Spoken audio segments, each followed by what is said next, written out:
தேவூரில் பிரசித்தி பெற்ற ஸ்ரீ தேவதுர்க்கை அம்மன் ஆலயத்தில் நவராத்திரியை முன்னிட்டு பால்குட ஊர்வலத்தில் அக்னிச்சட்டி ஏந்தியும் அலகு குத்தியும் நேர்த்திக்கடன் செலுத்தினர். நாகப்பட்டினம் மாவட்டம் கீழ்வேளூரை அடுத்த தேவூரில் பிரசித்தி பெற்ற தேவதுர்க்கை அம்மன் ஆலயம் அமைந்துள்ளது. இவ்வாலயத்தில் நவராத்திரியை முன்னிட்டு தினமும் அம்மனுக்கு சிறப்பு அலங்காரம் செய்யப்பட்டு சிறப்பு பூஜைகள் நடத்தப்பட்டு வருகிறது. விழாவின் முக்கிய நிகழ்ச்சியான பால்குடம் ஊர்வலம் நடைபெற்றது. விரதம் இருந்து 100க்கும் மேற்பட்ட பக்தர்கள் தேவூர் தேவபுரீஸ்வரர் ஆலயத்தில் இருந்து பால்குட ஊர்வலத்தில் பக்தர்கள் அக்னிச்சட்டி ஏந்தியும் அலகு குத்தியும் பால்குடங்களை தலையில் சுமந்தும் முக்கிய வீதிகள் வழியாக மேளதாளங்கள் முழங்க ஊர்வலமாக ஆலயத்தை வந்தடைந்தனர். பின்னர் பக்தர்கள் சுமந்து வந்த பால் கொண்டு அம்மனுக்கு சிறப்பு அபிஷேகம் செய்யப்பட்டது. அதனைத் தொடர்ந்து அம்மனுக்கு சிறப்பு மலர் அலங்காரம் செய்யப்பட்டு மகா தீபாராதனை காண்பிக்கப்பட்டது.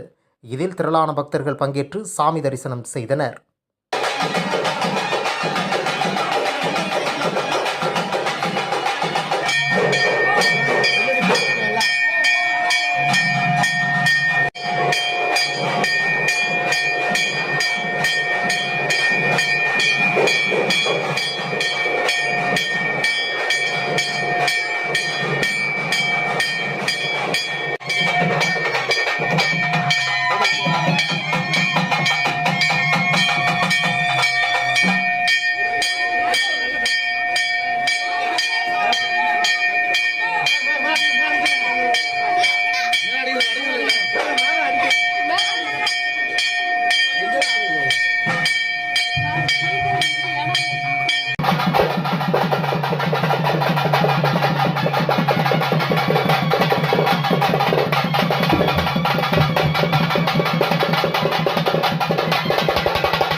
ஆண்களுக்கான புத்தம் புதிய ஆடைகள் வாங்கிட ரைடர் டெக்ஸ். இடம் அங்காளம்மன் கோவில் அருகில் உளுந்தூர்பேட்டை.